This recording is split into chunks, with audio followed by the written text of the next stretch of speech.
Hello my dear students, welcome back to your YouTube channel Ramya KAS Classes. So ಈ ದಿನ ನಾವು ಈ ವಿಡಿಯೋದಲ್ಲಿ ನಾನು ಓದಿದಂತಹ ಬುಕ್ ಲಿಸ್ಟ್ ಯಾವುದು, ಸೊ ದಟ್ ನಾನು ಪ್ರಿಲಿಮಿನರಿ ಎಕ್ಸಾಮಿನೇಷನ್ನ ಕ್ಲಿಯರ್ ಮಾಡಿದೆ.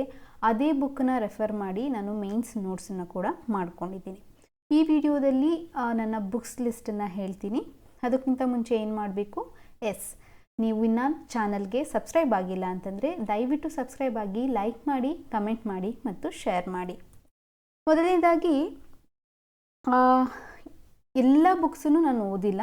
There are some books, only ಒಂದು ಬೆರಳೆಣಿಕೆಯಷ್ಟು ಬುಕ್ಕುಗಳನ್ನು ನಾನು ಅಷ್ಟೇ ಓದಿದ್ದೀನಿ. ಅದರಲ್ಲೂ ಕೆಲವೊಂದು ಬುಕ್ಕುಗಳನ್ನು ನಾನು ಟಚ್ಚೇ ಮಾಡಿಲ್ಲ. ಓದಿರುವಂಥ ಬುಕ್ಕುಗಳಲ್ಲೂ ಕೆಲವೊಂದು ಟಾಪಿಕ್ಗಳನ್ನು ನಾನು ಸ್ಕಿಪ್ ಮಾಡಿದ್ದೀನಿ.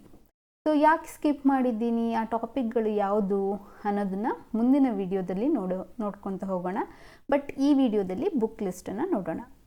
ಅದಕ್ಕಿಂತ ಮುಂಚೆ ಈ ವಿಡಿಯೋದಲ್ಲಿ ನಾನು ನಿಮಗೆ ಕೆಲವೊಂದು ಅಡ್ವೈಸಸ್ ಮಾಡ್ತೀನಿ. ನಿಮ್ಮ ಪರ್ಸ್ನಾಲಿಟಿ ಹೇಗಿರಬೇಕು, once you start your preparation, ನಿಮ್ಮ ಪರ್ಸ್ನಾಲಿಟಿ ಹೇಗಿರಬೇಕು, ಸೊ ದಟ್ ಆ ಪರ್ಸ್ನಾಲಿಟಿ ಇಟ್ಕೊಂಡು ನೀವು ಪ್ರಿಪ್ರೇಷನ್ ಮಾಡಿದ್ರೆ it will be a success ಅಂತ.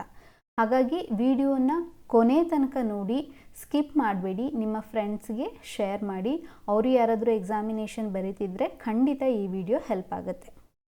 ಮೊದಲನೇದಾಗಿ, ತುಂಬ ಆಸ್ಪಿರೆಂಟ್ ಹೇಳೋದನ್ನು ಕೇಳಿದ್ದೀರ ನೀವು, ಒಂದೊಂದು ಸಬ್ಜೆಕ್ಟಿಗೆ ನಾವು 2-3 ಬುಕ್ಕನ್ನು ರೆಫರ್ ಮಾಡಿದ್ವಿ ಅಂತ. ಬಟ್ ನಾನು ಅವ್ರು ಹೇಳಿರುವಂಥ ಬುಕ್ ಲಿಸ್ಟಲ್ಲಿ ಕೇವಲ ಒಂದು 60% ಅಥವಾ ಮ್ಯಾಕ್ಸಿಮಮ್ 70% ಅಷ್ಟೇ ಫಾಲೋ ಮಾಡಿದ್ದೀನಿ. ಎಲ್ಲ ಸೋರ್ಸಸ್ಗಳನ್ನು ನಾನು ಲಿಮಿಟೆಡ್ ಆಗಿ ಇಟ್ಕೊಂಡಿದ್ದೀನಿ, ಬಟ್ ಮ್ಯಾಕ್ಸಿಮಮ್ ರೀಕಾಲ್ ಆ್ಯಂಡ್ ರಿವಿಷನನ್ನು ಮಾಡಿದ್ದೀನಿ. ದಿಸ್ ಈಸ್ ದ ಸಕ್ಸಸ್ ಮಂತ್ರ ನನ್ನ ಎಕ್ಸಾಮಿನೇಷನ್ದು. Next what you will learn ಅಂತಂದರೆ, ಈ ವಿಡಿಯೋದಲ್ಲಿ ನಿಮಗೆ ಕೆಲವೊಂದು ಟಿಪ್ಸ್ಗಳನ್ನು ಕೊಡ್ತೀನಿ. ಅದ್ರ ಜೊತೆಗೆ ನಾನು ಯಾವ ಬುಕ್ಸ್ಗಳನ್ನು ಓದಿದ್ದೀನಿ, ಯಾವ ಬುಕ್ಸನ್ನು ನಾನು ಟಚ್ ಕೂಡ ಮಾಡಿಲ್ಲ, ಚಾಪ್ಟರ್ಸ್ ಯಾವುದೇ ಸ್ಕಿಪ್ ಮಾಡಿದ್ದೀನಿ, ಯಾಕೆ ಸ್ಕಿಪ್ ಮಾಡಿದ್ದೀನಿ, ಮತ್ತು how I ಕೆಪ್ my preparation manageable, ಅಂದರೆ ಟೈಮ್ ಹೇಗೆ ಮ್ಯಾನೇಜ್ ಮಾಡಿದೆ, ಎಲ್ಲದನ್ನು ಇನ್ ಡೀಟೇಲ್ ಆಗಿ ನೋಡ್ತಾ ಹೋಗೋಣ. ಬಿಫೋರ್ ಬುಕ್ ಲಿಸ್ಟ್ ನಾನು ಕೊಡೋದಕ್ಕಿಂತ ಮುಂಚೆ some personality and preparation rules ನೀವು ಫೋಕಸ್ ಮಾಡಲೇಬೇಕು. ಅದನ್ನು ನಾನು ಅಡ್ವೈಸ್, ಕನ್ನಡದಲ್ಲಿ ಹೇಳಬೇಕಂದ್ರೆ ಬಿಟ್ಟಿ ಉಪದೇಶ. ಯಾರಿಗೆಲ್ಲ ಫ್ರೀ ಅಡ್ವೈಸ್ ಅಂತ ಹೇಳ್ತೀವಲ್ಲ, ನಿಮಗೂ ಫ್ರೀ, ನಿಮ್ಮ ಫ್ರೆಂಡ್ಸಿಗೂ ಫ್ರೀ, ನಿಮ್ಮ ಫ್ರೆಂಡಿಗೂ ಫ್ರೀ, ಇನ್ಕ್ಲೂಡಿಂಗ್ ನನಗೂ ಫ್ರೀ, ಎಲ್ಲರಿಗೂ ಫ್ರೀ. ಸೊ ಮೊದಲನೇದಾಗಿ ಏನಪ್ಪ ಅಡ್ವೈಸ್ ಅಂತಂದರೆ, ತುಂಬ ಓವರ್ ಎಕ್ಸೈಟ್ ಆಗಬೇಡಿ. ಕೆಲವ್ರು ಏನು ಮಾಡ್ತಾರೆ ಅಂತಂದರೆ, ಎಕ್ಸಾಮಿನೇಷನಿಗೆ ಪ್ರಿಪೇರ್ ಆಗ್ತಿದ್ದೀನಿ ಅನ್ನೋದೊಂದು ತಲೆಗೆ ಬಂದ ತಕ್ಷಣ ದೇ ವಿಲ್ ಟರ್ನ್ ಇಂಟು ಅಗ್ನಿ IPS ಥರ. ಅವರಪ್ಪ ಅಮ್ಮ ಫ್ರೆಂಡ್ ಸರ್ಕಲ್ ಹತ್ರ ಎಲ್ಲ ಹೋಗ್ಬಿಟ್ಟು ಒಂದು ಡೈಲಾಗ್ ಹೊಡೆದ್ಬಿಟ್ಟು, ನಾನು UPSC ಪ್ರಿಪೇರ್ ಆಗ್ತಿದ್ದೀನಿ, KPSC ಪ್ರಿಪೇರ್ ಆಗ್ತಿದ್ದೀನಿ, ಅಶೋಕ ಸ್ತಂಭದಲ್ಲಿ ಕಾಣುತ್ತಿರುವ 3 ಸಿಂಹಗಳಲ್ಲಿ ಅಶೋಕ ಸ್ತಂಭದಲ್ಲಿ ಕಾಣುತ್ತಿರುವ 3 ಸಿಂಹಗಳು ನ್ಯಾಯ, ನೀತಿ, ಧರ್ಮಕ್ಕೆ ಪ್ರತೀಕವಾದರೆ ಕಾಣದೇ ಇರುವ 4 ಸಿಂಹನೇ ನಾನು. ಯಾಕಂದರೆ ಮುಂದಿನ ವರ್ಷ ನಾನು IPS ಆಗ್ತೀನಿ, IAS ಆಗ್ತೀನಿ, KAS ಆಗ್ತೀನಿ ಅನ್ನೋ ಎಕ್ಸೈಟ್ಮೆಂಟಲ್ಲಿ ಇರ್ತೀರಾ. Please calm yourself, relax yourself, don't be too much excited. Okay, so you will definitely become IAS, IPS and KAS when you fix your mindset. It is just an examination, we'll see. Success ಅಥವಾ failure ಅನ್ನೋದು ಇದ್ದೇ ಇರುತ್ತೆ. Every exam ಅಂತ ಅಲ್ಲ, ನೀವು ಏನೇ ಒಂದು decision ತೊಗೊಂಡ್ರು ಲೈಫಲ್ಲಿ there are plus and odds. So ಹಾಗಾಗಿ ನಿಮ್ಮ ಗೋಲನ್ನು ಸೆಟ್ ಮಾಡ್ಕೊಳ್ಳಿ, but be realistic and consistent. Okay, next ಬಂದುಬಿಟ್ಟು ಎಲ್ಲರಿಗೂ ಡಂಗೂರ ಸಾರಿಸ್ಕೊಂಡು ಬರಬೇಡಿ, ನಾನು ಎಕ್ಸಾಮಿನೇಷನ್ ಪ್ರಿಪೇರ್ ಆಗ್ತಿದ್ದೀನಿ ಅಂತ. ಸೊ ಪ್ರಿಪೇರ್ ಆಗ್ತಿರ್ಬೇಕಾದ್ರೆ ಎಲ್ಲರೂ ಹೋಗ್ತಿರ್ತೀರ, ಯಾರಾದರೂ ಕೇಳ್ತಾರೆ, ಏನಪ್ಪ ಡಿಗ್ರಿ ಆಯಿತು ಏನು ಮಾಡ್ತಿದ್ದೀಯಾ ಅಂದರೆ, ನಾನು KSC ಪ್ರಿಪೇರ್ ಆಗ್ತಿದ್ದೀನಿ, UPSC ಪ್ರಿಪೇರ್ ಆಗ್ತಿದ್ದೀನಿ. ನೋ ನೀಡ್, ಎಲ್ಲರಿಗೂ ಹೇಳುವಂಥ ಅವಶ್ಯಕತೆ ಇಲ್ಲ.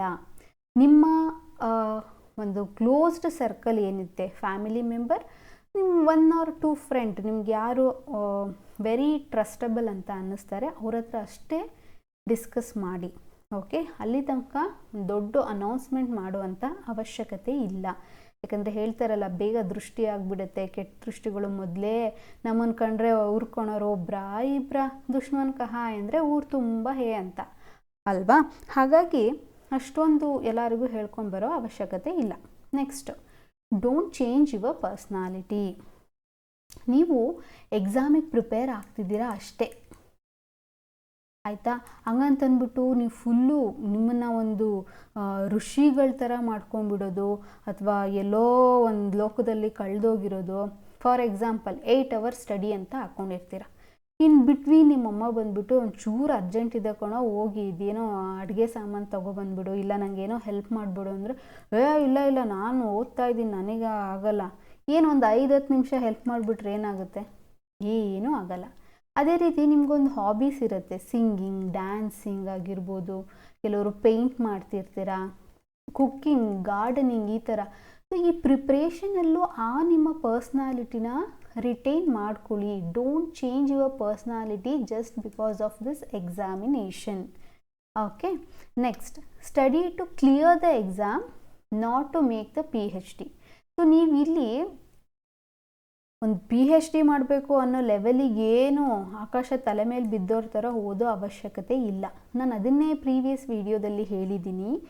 Understand the syllabus and previous year question paper, check the weightage, ಎಷ್ಟೆಷ್ಟು ಸಬ್ಜೆಕ್ಟಿಗೆ, ಯಾವ್ಯಾವ ಸಬ್ಜೆಕ್ಟಿಗೆ ಎಷ್ಟೆಷ್ಟು ವೇಟೇಜ್. ಅಂದರೆ ಪ್ರತಿ ವರ್ಷ ಜಿಯೋಗ್ರಫಿಯಲ್ಲಿ ಎಷ್ಟು ಕ್ವೆಶನ್ ಕೇಳಿದ್ದಾರೆ, 2014 ಎಷ್ಟು ಕೇಳಿದ್ದಾರೆ, 2015 ಎಷ್ಟು ಕ್ವೆಶನ್ಸ್ಗಳನ್ನು ಕೇಳಿದ್ದಾರೆ, ವೇಟೇಜ್ ಹಿಂಗೆ ರಿಟೈನ್ ಆಗ್ತಿದೆಯಾ, ಇನ್ಕ್ರೀಸ್ ಆಗ್ತಿದೆಯಾ, ಒಂದು ನಿಮಗೆ ಅಂದಾಜು ಸಿಕ್ಬಿಡುತ್ತೆ ಎಷ್ಟರಿಂದ ಎಷ್ಟು ಕ್ವೆಶನ್. ಒಂದು 1ರಿಂದ ಅಥವಾ 10ರಿಂದ 15 ಕ್ವೆಶನ್ ಕೇಳ್ಬೋದು, ಇಲ್ಲ 10ರಿಂದ 20 ಕ್ವೆಶನ್ ಕೇಳ್ಬೋದು.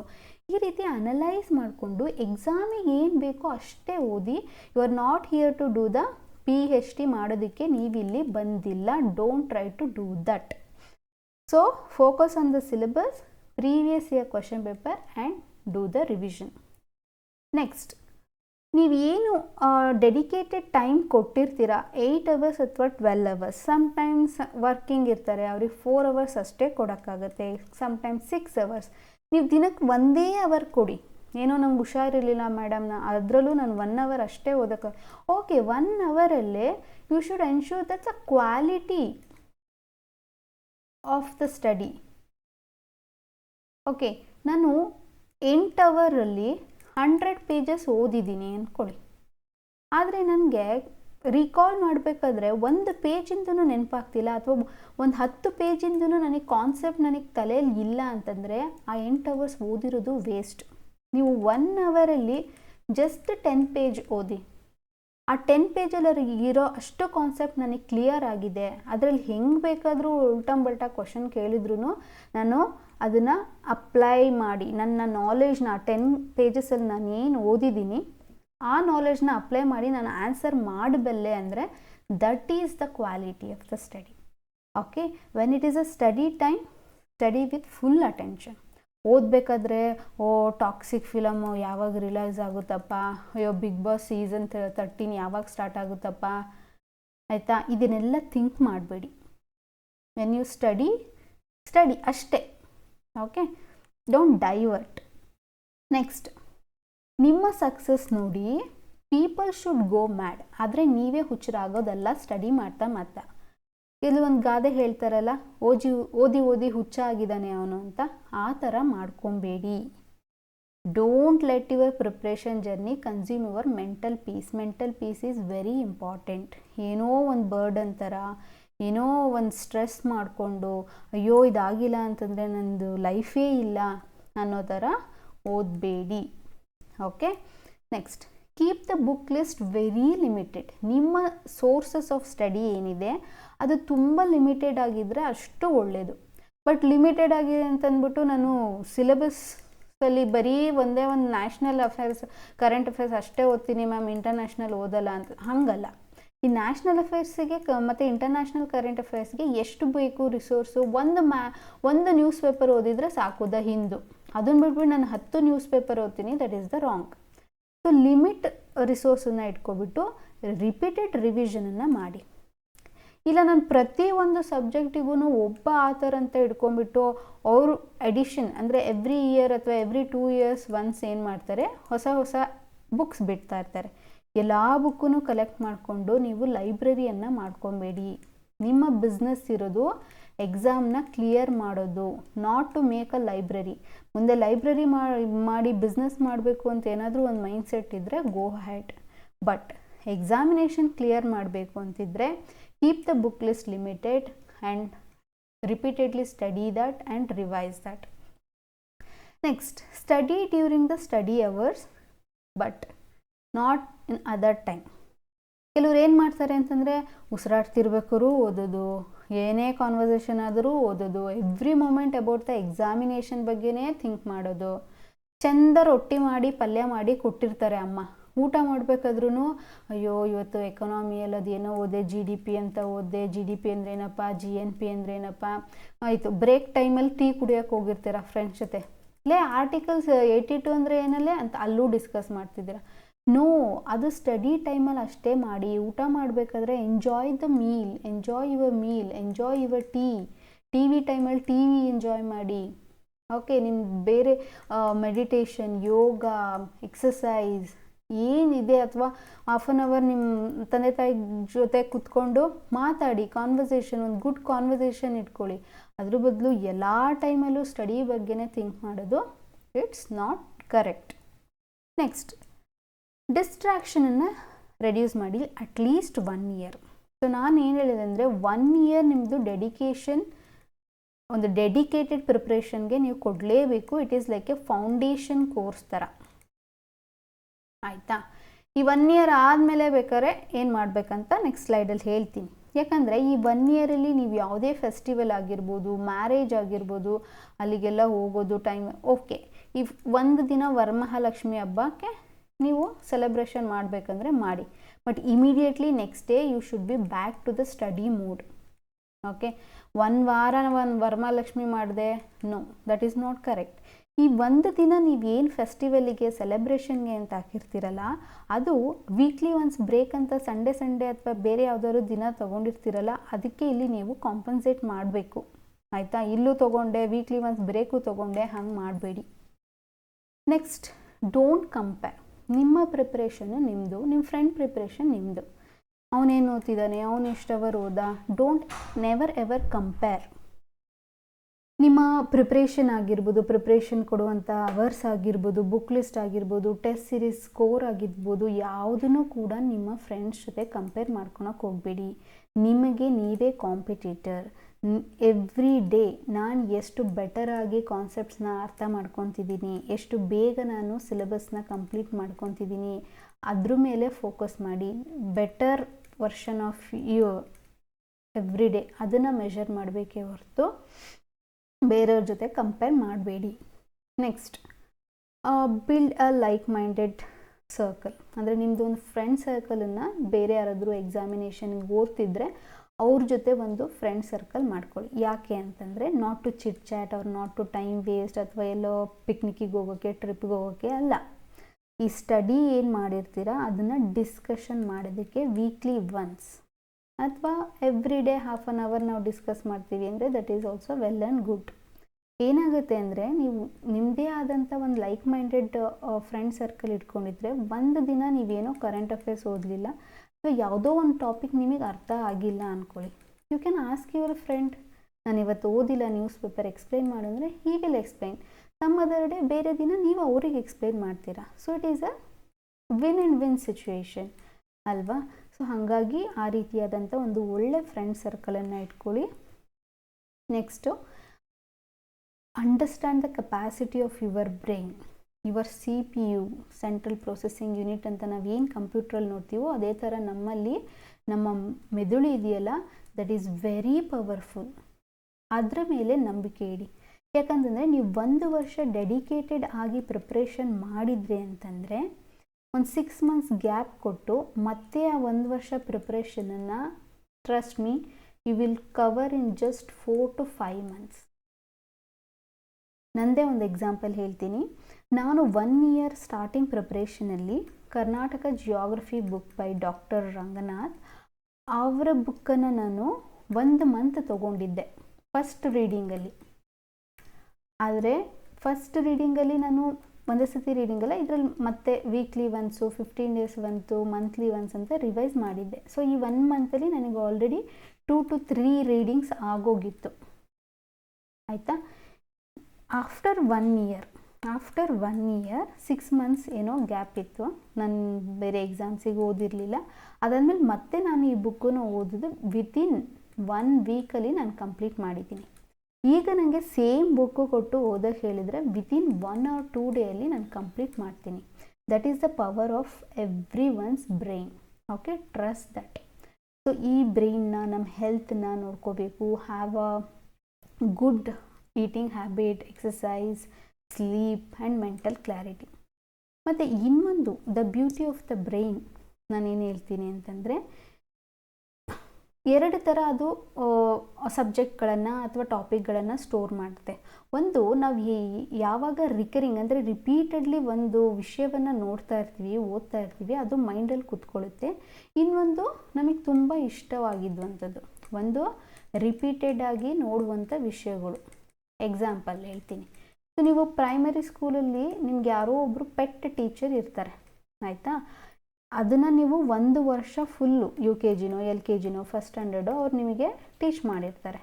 ಆ 1 ವರ್ಷ ಫುಲ್ಲು ನೀವು ಅವ್ರು ಹೇಗೆ ಟೀಚ್ ಮಾಡ್ತಾರೆ, ಯಾವ ರೀತಿ ಡ್ರೆಸ್ ಮಾಡ್ಕೊಂಬರ್ತಿದ್ರು, ಅವ್ರ ಅಪಿಯರೆನ್ಸ್ ಹೆಂಗಿತ್ತು, ಅವ್ರ ಆ್ಯಟಿಟ್ಯೂಡ್ ಹೆಂಗಿತ್ತು, ಅವ್ರ ಹೆಸರೇನು, ಎಲ್ಲದನ್ನು ಇವಾಗ ಕೇಳಿದ್ರೂ ಹೇಳ್ತೀರಾ. ಏಕೆ, ನೀವೇನು ಅವರು 20 ವರ್ಷದಿಂದ 25 ವರ್ಷದಿಂದ ಕಂಟಿನ್ಯೂಯಸ್ ಆಗಿ ಅವ್ರ ಜೊತೆ ಕಾಂಟ್ಯಾಕ್ಟಲ್ಲಿದ್ರಾ? ಇಲ್ಲ. ಯಾಕಂದರೆ ನೀವು ರಿಪೀಟೆಡ್ ಆಗಿ ಆ ಪರ್ಸನ್ ಜೊತೆ 1 ಇಯರ್ ಜರ್ನಿ ಮಾಡಿರ್ತೀರ ನಿಮ್ಮ ಎಜುಕೇಷನಲ್ಲಿ. ಸೊ ಹಾಗಾಗಿ ಅವ್ರು ನೆನಪಿದ್ದಾರೆ ನಿಮಗೆ. ಅದೇ ಥರ ನೀವು ಯಾವಾಗ ರಿಪೀಟೆಡ್ ಆಗಿ ಕೆಲವೊಂದು ಟಾಪಿಕ್ಗಳನ್ನು ಸ್ಟಡಿ ಮಾಡ್ತೀರಾ, ಡೆಫಿನೆಟ್ಲಿ 100% ಅಲ್ಲ ಅಂತಂದ್ರೂ 70% ನಿಮ್ಮ ಬ್ರೈನ್ ರಿಟೈನ್ ಮಾಡಿರುತ್ತೆ. ನೆಕ್ಸ್ಟ್, ಇನ್ನೊಂದು ಇಷ್ಟ ಆಗೋವಂಥ ವಿಷಯಗಳು. ಯಾವುದೋ ಒಂದು ಟಾಪಿಕ್ ನನಗೆ ತುಂಬ ಇಂಟ್ರೆಸ್ಟ್ ಅನ್ನಿಸ್ತು, ಅದು ಸಡನ್ನಾಗಿ ಒಂದು ಸತಿ ಓದಿದ್ರೆ ಸಾಕು ತಲೆಯಲ್ಲಿ ಕುತ್ಕೊಂಡ್ಬಿಡುತ್ತೆ. ಒಂದು ಎಕ್ಸಾಂಪಲ್ ಹೇಳ್ತೀನಿ. ಸೊ ನೀವೇನೋ ಡಿಗ್ರಿ ಓದ್ತಿರ್ತೀರ, ನಿಮ್ಮ ಫ್ರೆಂಡನ್ನ ಮೀಟ್ ಮಾಡೋಕ್ಕೆ ಹೋಗ್ತೀರಾ. ಅಲ್ಲಿ ಒಂದು ಹುಡುಗಿ ಇರ್ತಾಳೆ ಅಥವಾ ಹುಡುಗ ಇರ್ತಾನೆ, ಆಯಿತಾ. ಹುಡುಗಿ ಇದ್ದರೆ ನೀವೇನು ಅಂದ್ಕೊತೀರಾ, ವಾವ್ ಎಷ್ಟು ಬ್ಯೂಟಿಫುಲ್ ಆಗಿದ್ದಾಳೆ. ಹುಡುಗ ಇದೆ ಅಂದ್ಕೊತೀರಾ, ವಾವ್ ಎಷ್ಟು ಹ್ಯಾಂಡ್ಸಮ್ ಆಗಿದ್ದಾನೆ ಅಂತ. ಒಂದು 1/2 ಅವರ್ ಅವ್ರ ಜೊತೆ ಸ್ಪೆಂಡ್ ಮಾಡಿರ್ತೀರ, ಕಾಫಿ ಕುಡ್ದಿರ್ತೀರ, ನಿಮ್ದು ಯಾವ ಊರು, ಏನು ಓದ್ತಿದ್ದೀರಾ, ನಿಮ್ಮ ಹೆಸರೇನು, ಇದೆಲ್ಲ ಕೇಳಿರ್ತೀರ. ಅದಾದಮೇಲೆ ನಿಮ್ಮ ಫೋನ್ ನಂಬರು ಎಕ್ಸ್ಚೇಂಜ್ ಮಾಡ್ಕೊಂಡಿರಲ್ಲ, ಡೈಲಿ ಕಾಲ್ ಇರಲ್ಲ, ಮೆಸೇಜ್ ಇರಲ್ಲ. 10 ವರ್ಷ ಆದಮೇಲೆ ಎಲ್ಲೋ ಜಾತ್ರೆಲ್ಲ ಹುಡುಗಿ ನೋಡಿದ್ರೂ, ಓ ಇದೇ ಆ ಹುಡುಗಿ ಅಂತ ನೀವು ನೆನ್ಪಿಟ್ಕೊಂಡು ಹೋಗಿ ಮಾತಾಡಿಸ್ತೀರೋ, ನಿಮ್ಮ ಹೆಸ್ರು ಇದೆ ಅಲ್ವಾ, ನಾವು ಕ್ರಿಸ್ತಶಕ 541ನೇ ಇಸ್ವಿಲಿ ಮೀಟ್ ಆಗಿದ್ವಿ, ಮಾಲ್ಗುಡಿ ಕಾಫಿ ಕುಡ್ದಿದ್ವಿ ಅಂತ ಇಡೀ ಸ್ಟೋರಿನೇ ಪಿನ್ ಟು ಪಿನ್ ಅವತ್ತು ನೀವೇನು ಮಾತಾಡಿದ್ರಿ ಎಲ್ಲದನ್ನು ಹೇಳ್ತೀರಾ. ಯಾಕಂದರೆ ನಿಮಗೆ ಅವತ್ತು ಲವ್ ಎಟ್ ಫಸ್ಟ್ ಸೈಟ್ ಅಂತಾರಲ್ಲ, ಅದಾಗಿರುತ್ತೆ ಆ ಹುಡುಗ ಅಥವಾ ಹುಡುಗಿ ಮೇಲೆ. ಅದು ನಿಮ್ಮ ಇಂಟ್ರೆಸ್ಟ್. ಅದೇ ಥರ ಕೆಲವೊಂದು ಟಾಪಿಕ್ ಮೇಲೆ ನಮಗೆ ಲವ್ ಆಗುತ್ತೆ. ಅದನ್ನು ನಾವು ಜಾಸ್ತಿ ಎಫರ್ಟ್ ಹಾಕಲಿಲ್ಲ ಅಂದರೂ ಕೂಡ ನಮಗೆ ಅದು ತಲೆಯಲ್ಲಿ ಬೇಗ ಕೂತ್ಕೊಳ್ಳುತ್ತೆ. ಸೊ ಹಾಗಾಗಿ treat your brain like A CPU for your preparation. Next, time limit. ನಿಮ್ಮ ಸ್ಟಡಿನ ಈ ಎಕ್ಸಾಮಿನೇಷನ್ಗೆ ಪಂಚವಾರ್ಷಿಕ ಯೋಜನೆ ಮಾಡಬೇಡಿ. Don't make it as 5-year plan. This is wrong. ನಾನು ಹೇಳೋದು ಮ್ಯಾಕ್ಸಿಮಮ್ ನೀವು 1 ಇಯರ್ ಅಷ್ಟೇ ಕೊಡಬೇಕು. ಈ 1 ಇಯರಲ್ಲಿ ನಿಮ್ಮ ಎಕ್ಸಾಮ್ ಪ್ರಿಪ್ರೇಷನ್ನು ಪ್ಲ್ಯಾನ್ A ಆಗಿರಬೇಕು, ಆಯಿತಾ. Immediately after 1 year. ಮತ್ತು ಈ 1 ಇಯರಲ್ಲಿ ನೀವೇನು ಮಾಡಬೇಕು, ಸುಮ್ಮನೆ ಟೈಮ್ ವೇಸ್ಟ್ ಮಾಡೋದಲ್ಲ. 1 ಬುಕ್ ಓದೆ 2 ಬುಕ್ ಓದ್, no, complete syllabus, previous year question paper.